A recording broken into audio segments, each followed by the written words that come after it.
And ఒకవేళ మీరు vegetarian అయితే ఇప్పుడు నేను చెప్పిన సేమ్ ప్రాసెస్లో చికెన్ బదులు పన్నీర్ని రీప్లేస్ చేయండి. బట్ ఈ చికెన్ని బాయిల్ చేసే స్టెప్ మాత్రం ఈ వీడియోలో నేను నా ఫేవరెట్ చికెన్ శాండ్విచ్ రెసిపీ మీతో షేర్ చేస్తా, which is high in protein and of course easy to make. మన first and obvious item chicken.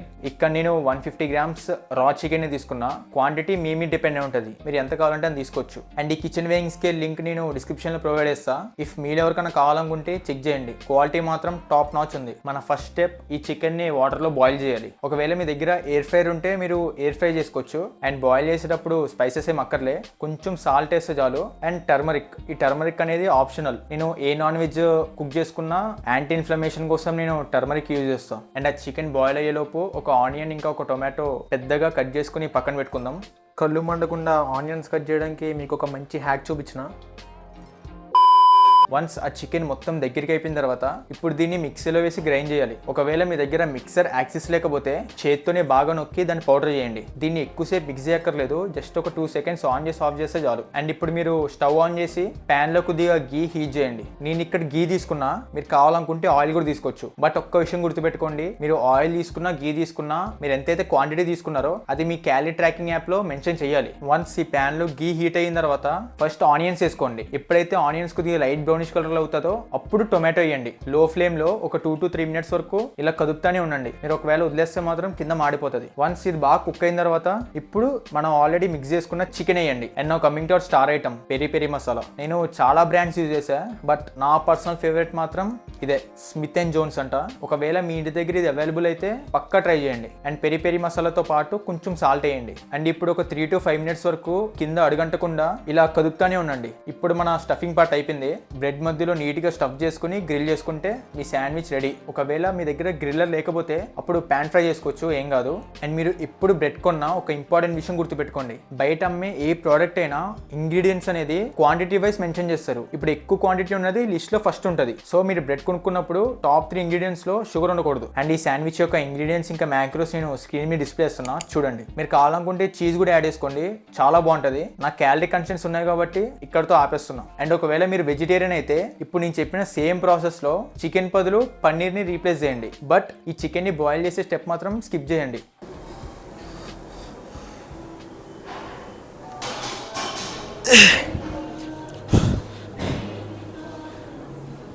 లెక్కలు చేస్తున్నప్పుడు అసలు ఎందుకు ఇట్లా ముందు క్లీన్ అవుతున్నాను చాలా మంది అడుగుతున్నారు. చూపిస్తా చూడండి. నేను ఎప్పుడైతే ఆర్టికల్స్ చేస్తానో ఈ పొజిషన్ లో నా హ్యామ్స్ట్రింగ్స్ అనేవి బాగా స్ట్రెచ్ అవుతున్నాయి. బట్ మీరు అబ్జర్వ్ చేస్తే సీటెడ్ లెక్కల్స్ లో ఇది నా ఇనిషియల్ పొజిషన్. సో ఇనిషియల్ గానే నా హ్యామ్స్ట్రింగ్స్ బాగా స్ట్రెచ్ అవుతున్నాయి. ఇప్పుడు నేనేం చేస్తున్నా, ఇంకొద్ది ముందుకు వచ్చి దాన్ని హోల్డ్ చేస్తున్నా. సో దీనివల్ల నా హ్యామ్స్ట్రింగ్స్ కి ఇంకా స్ట్రెచ్ ప్రొవైడ్ చేస్తున్నాను నేను. మీరు కూడా ఒకసారి ట్రై చేయండి. ఇఫ్ మీకు బాగా అనిపించకపోతే లైట్ తీసుకోండి. లాస్ట్ 3.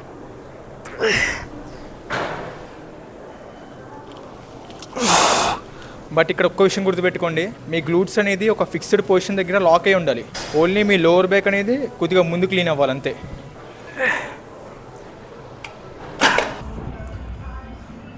నేను నా ప్రీవియస్ వీడియోలో ఎవ్రీ మజిల్ గ్రూప్కి పర్ వీక్ ఎన్ని సెట్స్ చేస్తానో చూపించా. అందులో బ్యాక్కి 11 sets చేసి షోల్డర్కి 12 sets ఎందుకు చేస్తున్నా అని చాలా మంది అడుగుతున్నారు. ఎందుకంటే నేను చాలా సార్లు చెప్పాను మీకు, పెద్ద మజిల్కి ఎక్కువ సెట్స్ ఇవ్వాలి, చిన్న మజిల్కి తక్కువ సెట్స్ ఇవ్వాలని. సో ఇక్కడ చూసుకుంటే షోల్డర్తో కంపేర్ చేస్తే బ్యాక్ అనేది చాలా పెద్ద మజిల్. లాజికల్గా చూస్తే మీరు అన్నది కరెక్టే. బట్ ఈ బ్యాక్ 11 sets అనేది ఓవరాల్ బ్యాక్కి మీరు ఎప్పుడైతే ఒక హారిజాంటల్ పుల్ చేస్తారో మీ రాంబాయిడ్, మీ స్కాపులా, మీ ట్రాప్స్తో పాటు మీ లాట్స్ కూడా ట్రైన్ అవుతాయి. సిమిలర్లీ మీరు ఎప్పుడైతే ఒక వర్టికల్ పుల్ చేస్తారో మీ లాట్స్ తో పాటు మీ స్కాపులా కూడా ట్రైన్ అవుతుంది. సో స్పెసిఫిక్ గా ఒక మజిల్ మీరు ట్రైన్ చేయలేరు, కంప్లీట్ ఓవరాల్ బ్యాక్ ట్రైన్ అవుతుంది. బట్ షోల్డర్స్ కి వస్తే 3 delts 3 different movement patterns follow అవుతుంది. మీరు షోల్డర్స్ లో ఎప్పుడైతే ఒక మజిల్ ట్రైన్ చేస్తున్నారో పార్షల్ గా ఇంకే మజిల్ ట్రైన్ అవ్వదు. సో అందుకే నేను 12 sets చేస్తున్నా. ఫ్రంట్ డెల్స్ కి 3 sets, సైడ్ డెల్స్ కి 4 sets అండ్ రేర్ డెల్స్ కి 3 sets. ఇక్కడ 10 sets అయింది. రిమైనింగ్ 2 sets ఏమో ట్రాప్స్ కి. అండ్ ఇది మీరు కంబైన్ గా చూస్తే వాల్యూమ్ ఎక్కువ అనిపిస్తుంది. ఈచ్ మజిల్ కి డివైడ్ చేసి చూస్తే మాత్రం ఇది మోడరేట్ వాల్యూమే. మీరు ఇంకా నా ప్రీవియస్ వీడియో చూడకపోతే కార్డ్స్లో డ్రాప్ చేస్తా, ఒకసారి చెక్అవుట్ చేయండి. ఇఫ్ మీరు బిగినర్ అయితే ఈ వీడియో చాలా యూస్ఫుల్ అవుతుంది. 7 లాస్ట్ 3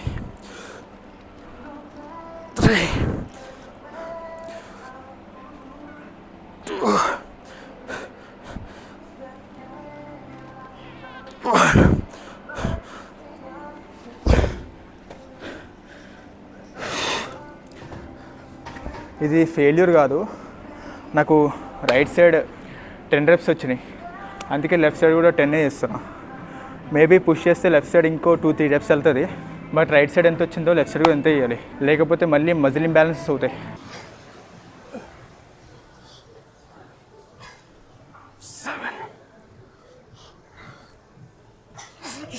మీరు ఎప్పుడైనా లెగ్ ఎక్స్టెన్షన్స్ కానీ లేకపోతే లెగ్ కర్ల్స్ కానీ చేసినప్పుడు మైండ్ మజిల్ ఫంక్షన్ ఫీల్ అయిపోతే అప్పుడు ఒకసారి డార్సిఫ్లెక్షన్ పెట్టి ట్రై చేయండి. డార్సిఫ్లెక్షన్ అంటే మీ హీల్ కిందకు ఉండాలి అండ్ టో అనేది పైకి ఉంటుంది. సింపుల్గా చెప్పాలంటే ఇక్కడ మీ కావ్స్ అనేది స్ట్రెచ్ అవుతుంది, అండ్ ఎప్పుడైతే మీ టో కిందకుండి హీల్ పైకి ఉంటుందో దీన్ని ప్లాంటర్ ఫ్లెక్షన్ అంటారు.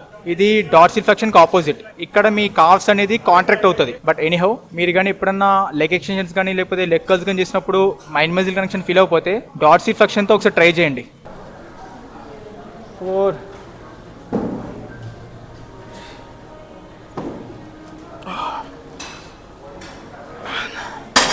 లాస్ట్ టైం నేను ఈ వేరియేషన్ కొద్దిగా తప్పు పర్ఫామ్ చేశాను. మొత్తం నా గ్లూట్స్ ఇంకా టార్సో కూడా వెనక్కి తీసి వెళ్ళిపోయాను. బట్ ఇలా చేయకూడదు, మీ గ్లూట్స్ అనేది ముందే ఉండాలి, టార్సో ఒక్కటే వెనక్కి ఉండాలి. మీకు చూపిస్తాను ఇది ఎట్లా ఉంటుందో. ఇది లెగ్స్, ఇది టార్సో అనుకోండి. ఈ రెండింటి మధ్యలో అబ్ట్యూస్ యాంగిల్ ఉండాలి. ఇట్లా ఉండడం వల్ల మీ రెక్టస్ ఫెమోరస్ అనేది బాగా స్ట్రెచ్ అవుతుంది. లాస్ట్ టైం ఈ వేరియేషన్ పేరు తెలియదు అన్నాం కదా, దీని పేరు రివర్స్ నార్డిక్ కర్ల్స్. ఆ వీడియో కమెంట్ సెక్షన్లోనే ఒకరు కమెంట్ చేశారు, థ్యాంక్స్ టు హిమ్.